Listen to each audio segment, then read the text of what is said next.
falando um pouquinho para vocês o que é cavitação, tá? Eu vou passar alguns vídeos aqui para vocês visualizarem como que é o processo de formação de bolha de vapor, como que é o processo de implosão dessas bolhas, quais são as consequências dessa implosão no escoamento e até nos materiais ali, por exemplo, do rotor da bomba, tá? O que pode ocasionar quando eu tenho ali um processo de captação que ocorra por um período de tempo prolongado, tá? Então a gente vai entender um pouquinho sobre isso nessa unidade, tá?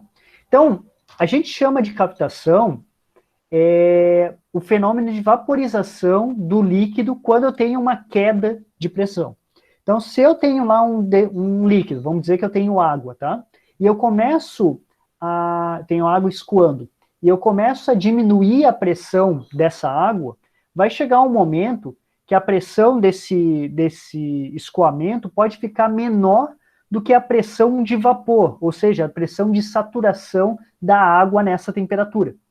Quando eu chegar nessa pressão de saturação, eu começo a ter um processo de mudança de fase. O líquido começa a se transformar em vapor. Então, se eu começo a diminuir muito a pressão de um líquido, vai chegar um momento que esse líquido vai vaporizar.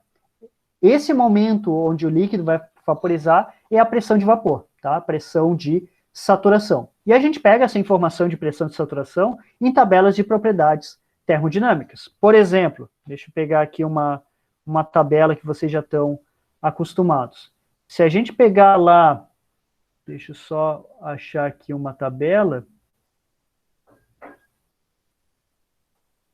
Vamos pegar aqui uma tabela de propriedades termodinâmicas da água. Tenho essa tabela aqui, ó.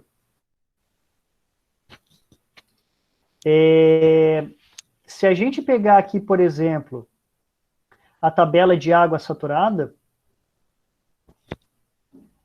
para cada pressão aqui, vamos pegar em função da pressão. Não, pode ser em função da temperatura. Para cada temperatura aqui, ó, eu tenho a pressão de saturação, que é a pressão de mudança de fase. Tá? Então, por exemplo, se eu pego uma temperatura de 100 graus Celsius, a pressão de mudança de fase é 101,3 kPa. Vamos pegar um valor mais condizente para um escoamento de água. Eu tenho lá a água escoando a uma temperatura de 30 graus Celsius. Se a pressão chegar a 4,2 kPa, eu vou ter o início do processo de vaporização da água. E o que pode ocasionar a queda de pressão no escoamento, né? A perda de carga, esse atrito viscoso que eu tenho ao longo do escoamento. Então, se eu tiver muitos acessórios na minha tubulação, eu posso ter uma gradativa queda de pressão ao longo do escoamento, e se a pressão ficar menor do que a pressão de saturação, que depende da temperatura, eu vou ter o processo de vaporização desse líquido, ou seja, eu vou ter o processo de cavitação. Tá? E qual que é a consequência da cavitação? Quando a pressão fica menor do que a pressão de saturação, menor do que a pressão de vapor, parte do líquido ele vai começar a vaporizar. Tá? E a presença dessas bolhas de vapor, tá? Dessas cavidades de vapor que eu tenho no escoamento, por isso que se chama cavitação, tá? Eu vou ter umas cavidades de vapor criadas ao longo do escoamento, e isso já vai alterar bastante a configuração do escoamento. Isso vai começar a causar uma oscilação no escoamento, e a primeira consequência que muitas vezes a gente percebe é uma vibração no meu sistema de tubulação, até mesmo na minha máquina, tá? Porque eu tenho muitas bolhas de vapor ali escoando na tubulação. É a primeira consequência. Quando eu tenho essas bolhas de vapor escoando na tubulação e até mesmo na bomba ali do sistema, a eficiência do meu sistema, a eficiência da minha bomba, por exemplo, já vai ter uma queda repentina. Então, aquelas minhas curvas características da bomba já vão mudar drasticamente, devido à presença de bolhas de vapor que eu tenho ao longo do meu escoamento.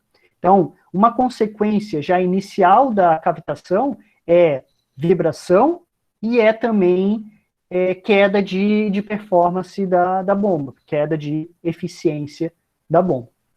E eu tenho, além disso, posteriormente, uma consequência nos materiais, principalmente no rotor da bomba. Porque quando eu tenho essa bolha de vapor vai ser arrastada ao longo do escoamento, vai passar pela bomba, e geralmente a bomba vai fornecer energia para o fluido. E eu vou ter um aumento de pressão do fluido. Quando essa bolha chega nessa região do escoamento onde eu tenho mais pressão, ela vai implodir. E o processo de implosão pode ocasionar danos nas superfícies sólidas da minha tubulação e do meu rotor. Tá? Eu vou mostrar para vocês como que ocorre esse processo de implosão, vou mostrar um vídeo, vocês vão visualizar isso, vai ser gerado ali microjatos de líquido quando eu tenho essa implosão da bolha de vapor, e quando esses microjatos de líquido atingem uma superfície sólida, eu começo a ter erosão. Tá? Então, vou começar a ter desgaste das superfícies sólidas. Se isso acontecer por um período de tempo prolongado, eu posso ter perfurações de superfícies sólidas e daí, consequentemente, ocasionar vazamentos. Tá? Isso eu vou mostrar ali em algumas animações para vocês visualizarem a consequência aí do processo de captação. Então, é basicamente isso que acontece ao longo do processo de captação, tá? Captação é a vaporização, mas as consequências são mudanças no escoamento, tá? Ocasionando ali vibração da máquina e queda de eficiência, e desgaste também nas superfícies sólidas ali, principalmente na parte do rotor, que é onde eu tenho o aumento repentino de pressão do escoamento, tá? Para eu garantir que eu não tenha cavitação no meu sistema, eu tenho que garantir que todos os pontos de escoamento do meu sistema de bombeamento fiquem numa pressão acima da pressão de vapor, acima da pressão de saturação. Então, por exemplo, se eu sei que a temperatura da água do meu escoamento é 30 graus Celsius, eu tenho que garantir que em todos os pontos do meu sistema, a pressão sempre fique acima de 4,24 kPa. Se ficar acima desse valor, eu garanto que eu não vou ter cavitação, eu não vou ter o processo de vaporização da água. Tá? Então, para a gente evitar essa cavitação, a gente tem que garantir que a pressão sempre vai estar acima da pressão de vapor.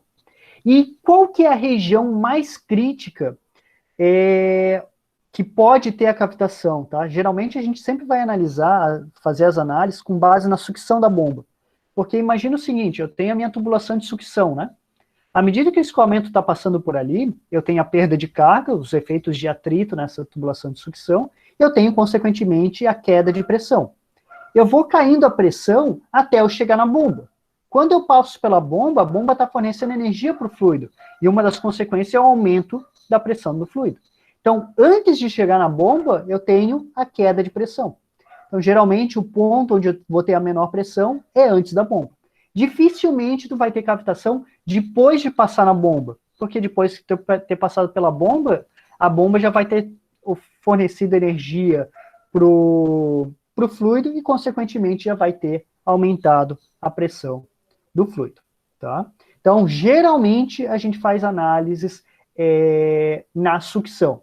Pode ter algumas situações, por exemplo, em estrangulamentos na tubulação, se tiver alguma região onde eu tenho um estrangulamento, e, consequentemente, eu tenho uma conversão de energia de pressão em energia cinética, que a pressão caia localmente, e daí ali poderia ter algum processo de captação. Mas isso é mais raro, seriam situações mais específicas. Deixa eu mostrar aqui mais duas imagens. Essa figura aqui não está tão boa, não dá para ver. A cavitação ocorre devido à redução de pressão, tá? O fenômeno cavitação ocorre devido à queda de pressão, mas envolve a temperatura, porque a pressão de saturação, pressão de mudança de fase, está relacionado com temperatura, né? Então, se eu tenho temperaturas menores, a pressão de saturação é menor também, tá? Então, está associado à temperatura, porque a pressão está associado a pressão de mudança de fase está associada à temperatura. Beleza? É sempre relacionado à pressão de saturação. Se no escoamento tiver algum ponto onde a pressão tiver menor do que a pressão de saturação do fluido, eu vou ter o processo de cavitação, que é a formação das bolhas de vapor. Aqui, ó, tem um exemplo, aqui, ó, o início do processo de erosão das pás. Isso dali acontece devido à mudança no volume específico do vapor, quando o mergulhador sobe, né, ele está numa região de menor pressão e eu tenho um aumento muito grande do volume das bolhas de vapor, né, e isso daí começa a ter consequências graves, por causa que essas bolhas estão circulando ali, por exemplo, no sangue da pessoa, né? Então, por isso que ele tem que ir fazendo essa subida gradativa para não ter um aumento repentino nessas bolhas, tá? Está associado à pressão também, né? Porque à medida que ele está subindo, né, tu está diminuindo a pressão do escoamento, né? Pressão do ambiente.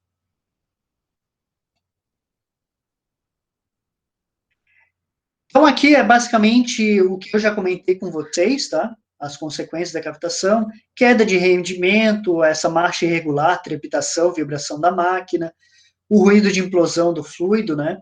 A redução de vazão da máquina, porque eu tenho uma redução de área, eu posso provocar uma perda de carga adicional ali, devido ao aumento da velocidade de escoamento, e, consequentemente, isso pode provocar uma redução de vazão, e alteração nas curvas características aí, devido ao volume específico do fluido e à turbulência, tá?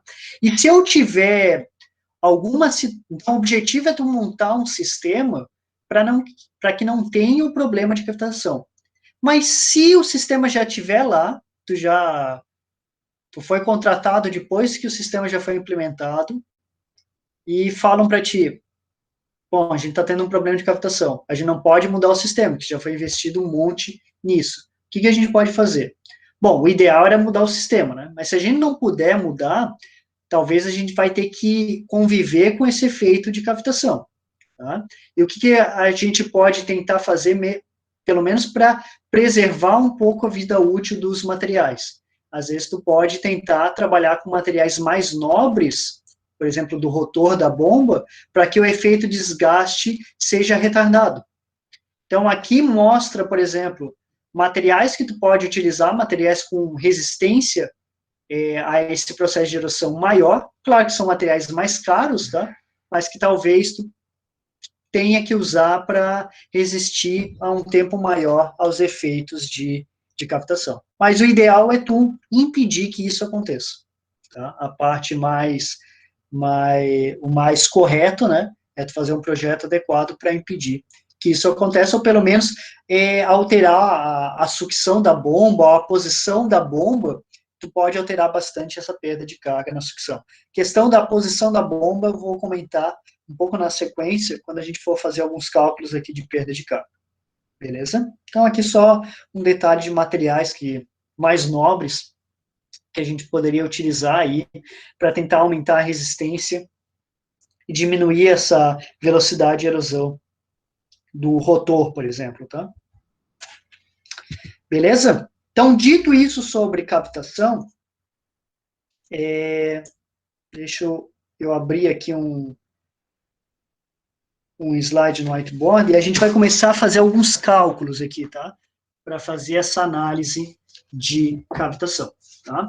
E daí aqui a gente vai começar a calcular essa queda de pressão que eu tenho no escoamento e o que a gente tem que fazer para evitar a captação. Então, vocês se lembram que eu comentei que o ponto mais crítico num escoamento é a sucção da bomba, né? Ali na entrada da bomba, que é ali provavelmente onde eu vou ter a menor pressão. Só se eu tiver alguma região ali de estrangulamento muito grande, que eu possa ter, como no vídeo ali, ter uma queda de pressão localizada. Mas vamos fazer aí uma análise para uma tubulação sem uma contração tão grande e verificar como que a gente poderia garantir que o sistema não tenha cavitação. Então, para a gente fazer essa análise, vamos considerar o seguinte, ó. Deixa eu só colocar aqui a data de hoje, que isso daqui eu coloco lá no AVA depois. Então, hoje é dia 16, né? Disciplina de máquinas de fluxo. Então, imagina o seguinte, imagina que eu tenho aqui um reservatório, tá? Reservatório de água, e eu vou pegar essa água e vou bombear para um outro local, tá? Eu só vou representar aqui a tubulação de sucção. Então, estou pegando aqui a água desse reservatório, vamos dizer que é um reservatório grande, tá? Estou pegando água, estou succionando essa água por meio de uma bomba, tá? Então, está aqui a bomba. Isso daqui vai ser bombeado para um segundo reservatório ou para alguma máquina, tá? Então, isso daqui está sendo bombeado aí para um outro local, tá? Eu estou interessado aqui basicamente só na tubulação, na região de sucção, aqui, tá? Então, tem isso daqui. Então, basicamente, o que eu teria que analisar aqui seria, vou colocar um ponto 1 aqui, que é as informações aqui na superfície livre dessa tubulação, e eu quero avaliar, o meu ponto crítico aqui seria esse ponto, seria a sucção da bomba. Então, eu vou chamar isso daqui, ó, de ponto S, tá? De sucção da bomba. E vamos fazer uma análise daqui até aqui, utilizando o conceito de linha de energia que a gente viu na aula passada, tá? Então, só para voltar um pouquinho, para a gente relembrar o que a gente viu lá na aula passada, foi o dia 9. Deixa eu só pegar aqui o dia 9. Era isso daqui. Deixa eu só abrir a aula passada, só para vocês relembrarem a parte de linha de energia. Se lembra dessa equação que a gente escreveu aí hipoteticamente entre dois pontos?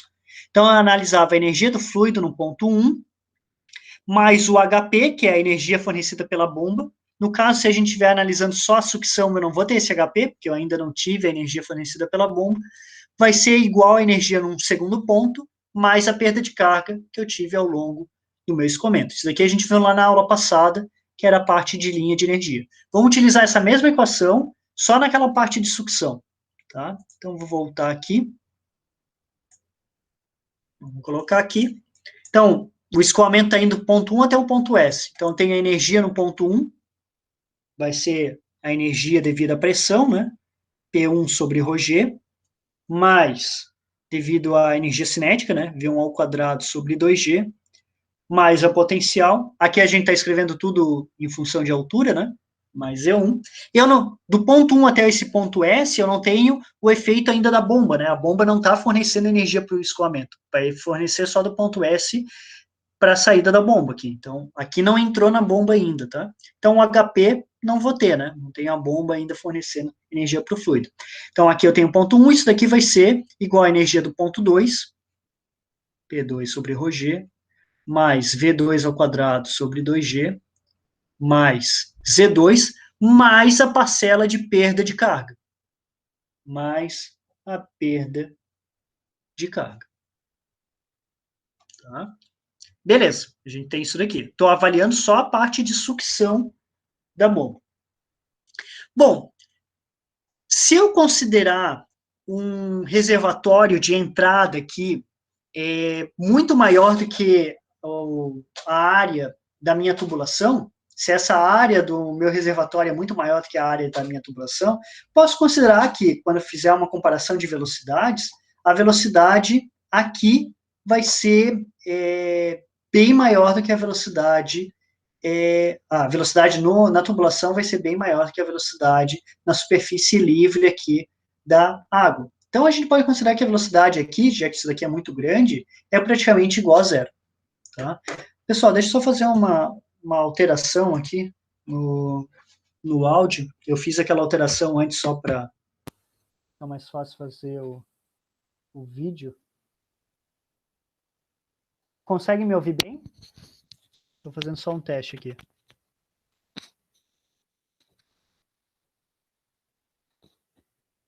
aí, pessoal? Conseguem me ouvir bem? Eu alterei aqui a entrada do áudio. Beleza? Ok. Então, eu vou ter isso daqui, ó. Tá? Eu vou ter isso daqui. Antes eu tinha mudado aqui para mostrar o vídeo, eu tive que mudar uma entrada de áudio, e daí agora eu esqueci de mudar, eu estou usando um fone com microfone aqui, eu acho que fica melhor. Então, a gente vai ter isso daqui. Então, a primeira consideração é que a velocidade no ponto 1 é praticamente igual a zero. Então, esse termo aqui, ó, vai ser praticamente igual a zero. Certo? Dito isso, a gente vai ficar com o seguinte, ó. Vamos ter aí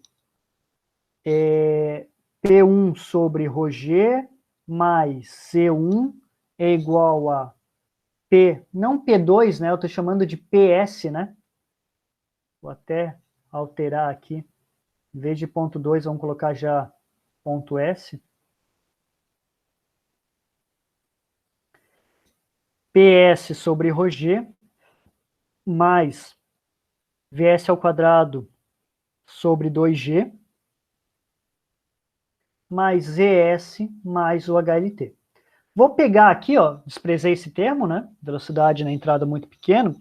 Vou começar a organizar um pouquinho essa equação. Vou colocar tudo que está relacionado ao ponto S, que é a sucção da bomba, num lado da equação.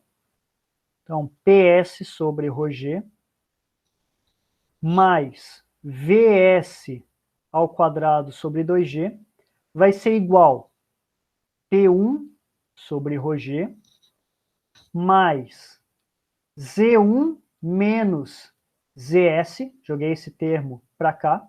Vou deixar aqui o Zs junto com esse Z1, porque isso daqui vai estar relacionado à altura geométrica de sucção, que a gente viu na aula passada. Menos o HLT. Tá? Vou reescrever isso daqui, fazendo uma pequena modificação, e eu estou fazendo aqui bem detalhado, só para vocês não entenderem aqui o que é a altura de sucção, tá? A altura geométrica de sucção. Aqui eu tenho Z1 menos Zs. Eu vou fazer assim, ó, menos Zs menos Z1. Não mudei nada, né? Menos Zs, menos com menos, dá mais Z1. Isso daqui, ó, Zs menos Z1, a gente viu na aula passada. Essa altura aqui, ó, essa diferença de altura entre o ponto S e o ponto 1, isso daqui, ó,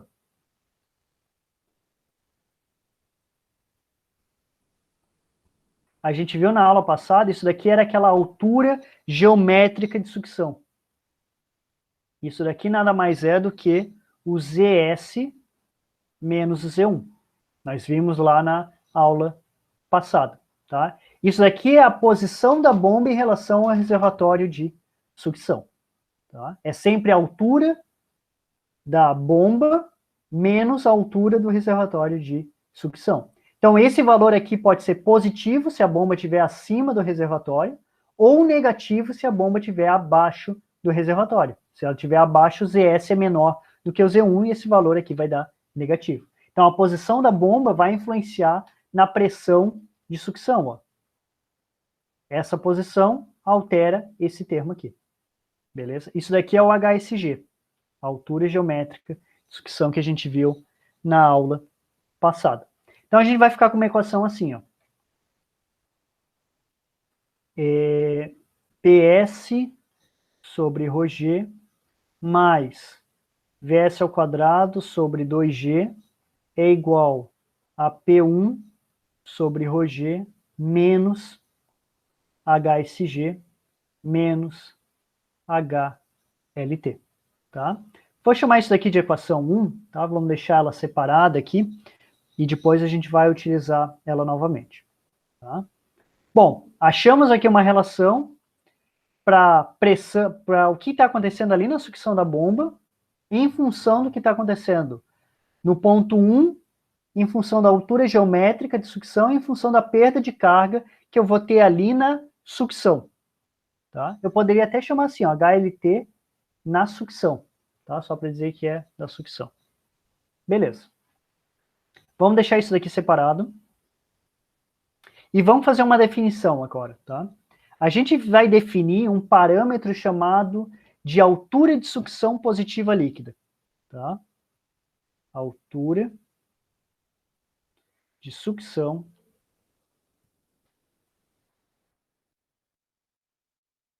positiva líquida, tá? A sigla para isso daqui é NPSH,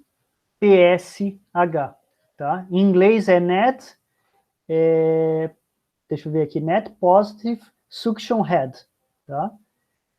Então, é a altura, né, de sucção positiva líquida. Net Positive Suction Head, tá? Head é a altura de carga, tá?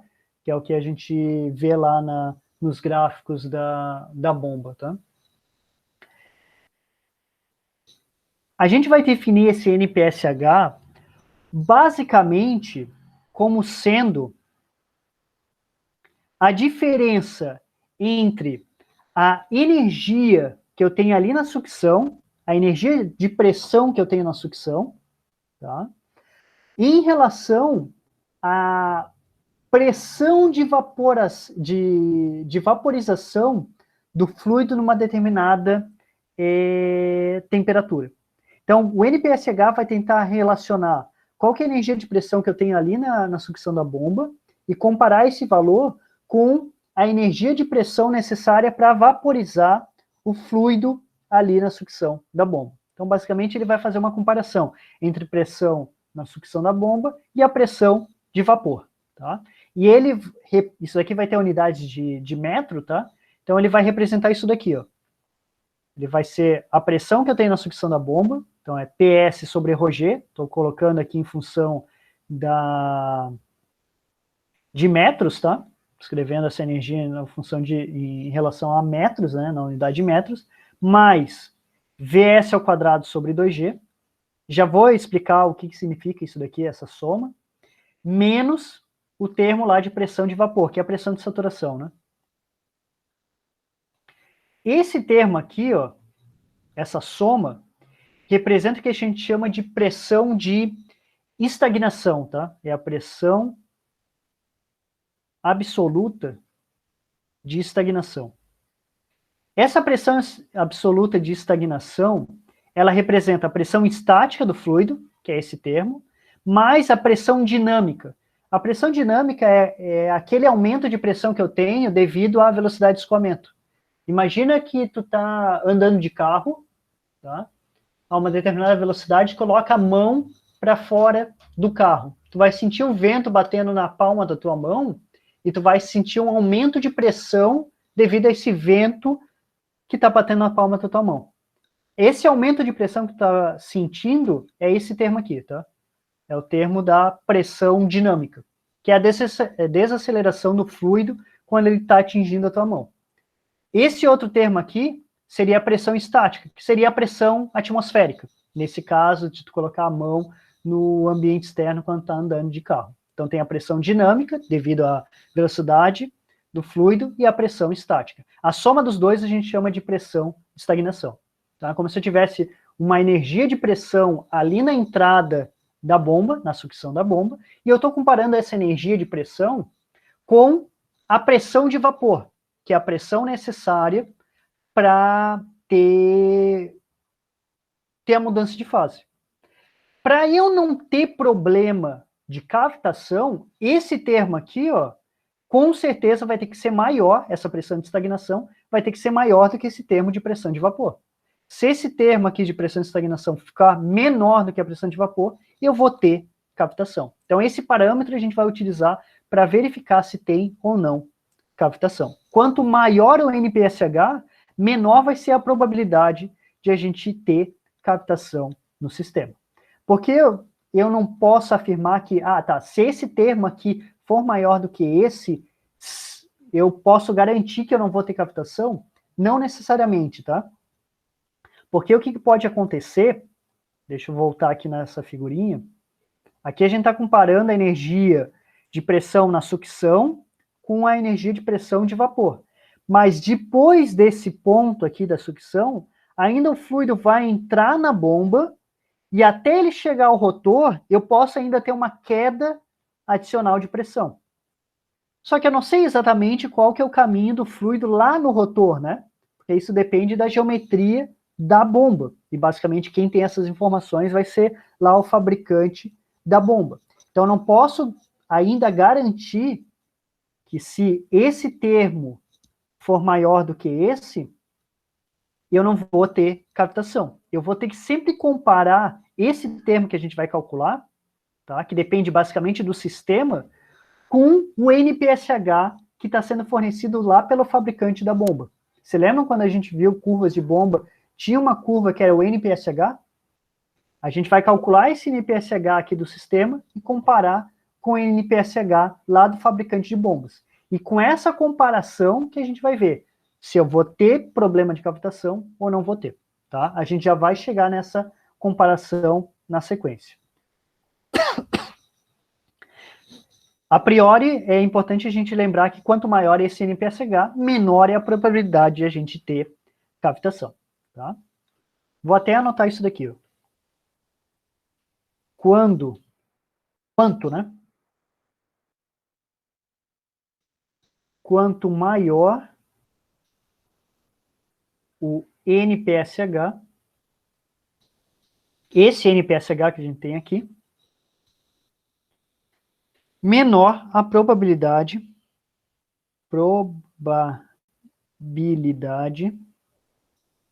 de ocorrência de cavitação. Ocorrência de cavitação. Vamos pegar essa equação e vou voltar aqui na equação 1. Observe que o NPSH é o PS sobre PG, sobre ρg, mais Vs ao quadrado sobre 2G, menos PV sobre ρg. Esse termo aqui da pressão de estagnação, ele está presente aqui, ó, no lado esquerdo dessa equação 1. Então a gente pode escrever o seguinte, ó. Vou pegar a equação 1, vou repetir aqui embaixo, fazendo o seguinte, ó. Vou colocar a equação 1 novamente aqui embaixo, PS sobre o ρg, mais Vs ao quadrado sobre 2G, e eu vou diminuir nos dois lados da equação esse termo, menos PV sobre ρg. Vou até colocar em outra cor. Menos pressão de vapor sobre ρg, copiar o resto da equação lá, P1 sobre ρg, menos HSG, menos o HLT. Já vou deixar aqui um S dizendo que é só a parte da sucção, e colocar de novo um menos PV sobre ρg. Concordo que eu não mudei nada a equação, né? Diminui um termo no lado esquerdo da equação, diminui o mesmo termo no lado direito da equação. Esses dois termos vão se cancelar, né? Mas por que eu fiz isso? Porque agora eu posso vir aqui no lado esquerdo da equação e substituir o NPSH. Então, esse termo aqui se refere ao NPSH. NPSH, ele vai ser igual a P1 sobre ρg menos, vou deixar esse termo aqui junto, ó, então posso escrever assim, ó, P1 menos PV, P1 menos PV sobre ρg, né, os dois estão sobre ρg, então vou deixar junto, menos HSG, menos HLT na sucção, tá? Esse NPSH não é o NPSH lá da bomba. Esse daqui a gente utilizou apenas informações do sistema, o sistema ali de sucção. A gente vai dar um nome específico para esse NPSH. A gente vai colocar um Dzinho aqui, minúsculo, junto com esse NPSH, e vai chamar isso daqui, ó, de altura de sucção positiva,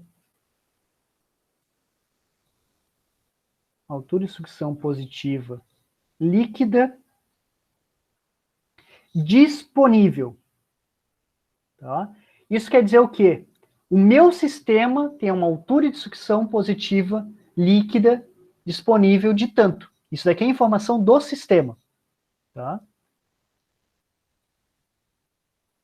Isso daqui, então vou deixar até entre parênteses aqui, para deixar bem claro, isso daqui depende exclusivamente do sistema, não coloquei nenhuma informação sobre a bomba aqui, tá? Não selecionamos ainda qual que é a bomba para esse sistema, isso daqui depende apenas do meu sistema, depende apenas ali da minha tubulação de sucção. Esse valor que a gente vai calcular de acordo com o sistema, a gente vai comparar essa altura de sucção positiva líquida disponível pelo sistema com a altura de sucção positiva líquida lá da bomba, que é o que a gente chama de altura de sucção positiva líquida requerida pela bomba. Para a gente não ter problema de captação, esse valor aqui, ele tem que ser maior do que a bomba está pedindo, do que a bomba está requerendo. Tá? Então, para eu não ter cavitação, tá? Para evitar a cavitação,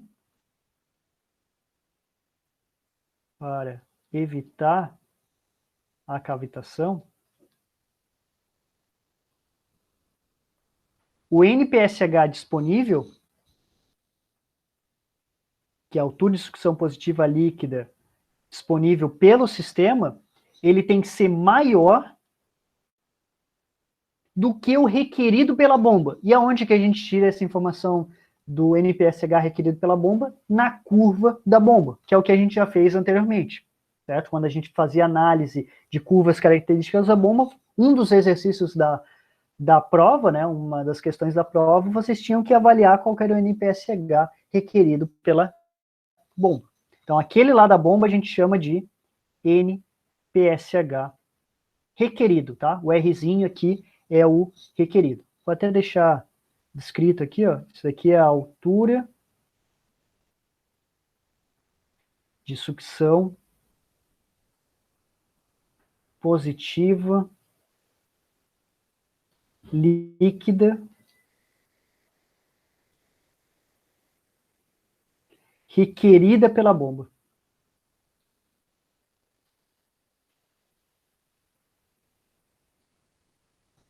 Beleza? Isso daqui é o que a gente tira lá do fabricante.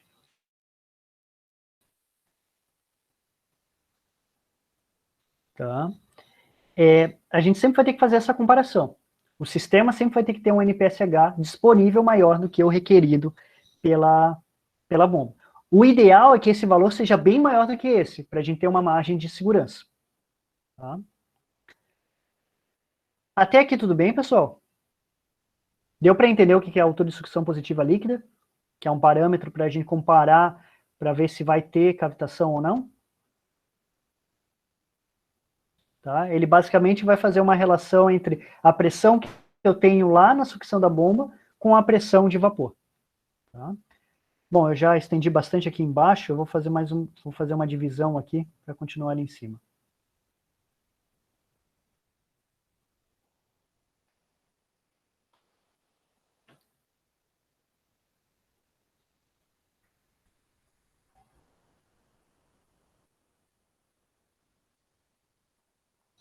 Beleza. Vamos tentar agora colocar um gráfico para ver como que esse NPSH, tanto disponível quanto requerido, variam com a vazão. Como que eles vão variar com a vazão? Então, vou pegar aqui, vou colocar um gráfico, tá? Um gráfico de NPSH. O NPSH tem unidades de metro, né? Em função da vazão. Tá? Vou colocar aqui a vazão em sistema internacional, tá? Metro cúbico por segundo. Então, vamos colocar aqui um gráfico da vazão. Metro cúbico por segundo. Bom, vamos observar essa equação aqui, ó, do NPSH disponível. Tá? Vamos dizer que o nosso sistema seria esse sistema aqui, tá?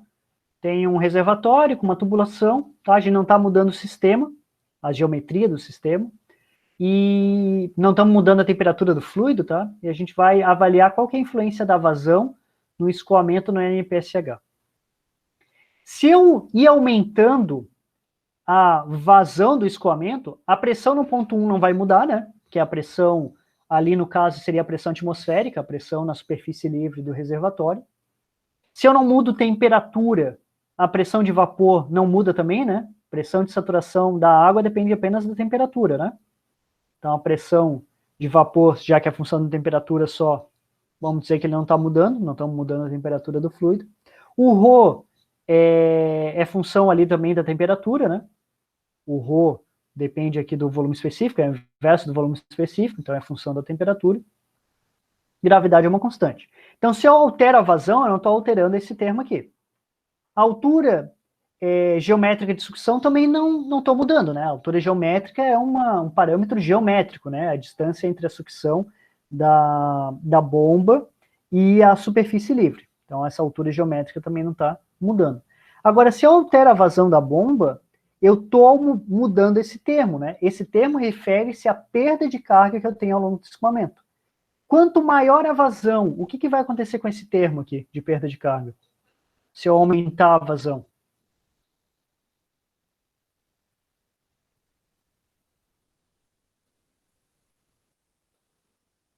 O que vai acontecer com o termo de perda de carga, pessoal?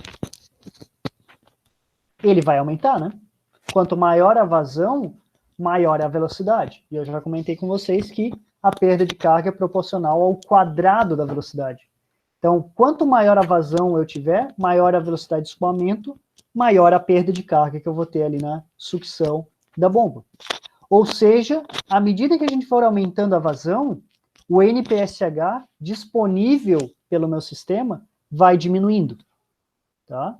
E vai diminuindo bastante porque a perda de carga é proporcional ao quadrado da velocidade. Então, eu aumento a vazão, aumento a velocidade e a perda de carga aumenta ao quadrado, tá? Se a gente for representar isso daqui num gráfico, a gente teria algo assim, ó. Vou representar aqui em azul, tá? A gente teria algo assim, ó. Aqui seria o NPSH disponível pelo sistema. NPSH disponível. Certo? E o requerido pelo sistema? Como ficaria? Se vocês se lembrarem das curvas características da bomba, deixa eu pegar uma curva característica da bomba aqui, que a gente viu anteriormente. Deixa eu abrir um arquivo aqui com curva característica da bomba. O NPSH que a gente tinha, aqui tem uma curva que a gente já viu, ó. O NPSH, olha como que era a curva característica do NPSH requerido pela bomba. Ele vai aumentando à medida que a gente ia aumentando a vazão, né? Quanto maior a vazão, mais a bomba vai pedir por esse NPSH do sistema para vencer as perdas de carga que eu tenho ali no interior da bomba, antes de entrar no rotor. Então, o que a bomba está pedindo vai aumentando à medida que aumenta a vazão. Então, vou ter essa situação aqui, ó. O NPSH requerido pela bomba, ele vai aumentando também no formato como se fosse uma parábola, né? Que é proporcional à velocidade, proporcional à perda de carga, que é proporcional ao quadrado da velocidade. Vai ter esse formato aqui, ó. Esse é o NPSH requerido. O que a gente viu anteriormente? Que eu não vou ter cavitação quando o NPSH disponível, que é essa curva em azul, for maior do que o NPSH requerido. Então, se a gente pegar aqui um gráfico, uma linha vertical, só para identificar, vou pegar bem a intersecção aqui, tá? E vou colocar uma linha vertical tracejada aqui, ó.